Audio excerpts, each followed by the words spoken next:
శుభము. ఆ శుభవచనం ఏమిటి? మరియా, భయపడకము, దేవుని వల్ల నేను కృప పొందితివి. నువ్వు గర్భము ధరించి కుమారునికని ఆయనకు యేసు అని పేరు పెట్టదవు. ఆయన గొప్పవాడే, సర్వోన్నతుని కుమారుడు అనబడును.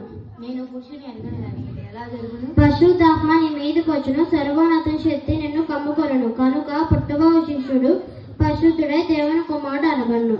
నేను పురుషుని ఎరగనిదాన్ని ఎలా జరుగును? ప్రభు దాసురాలని వాడు చెప్పునే నాకు జరుగును కాక.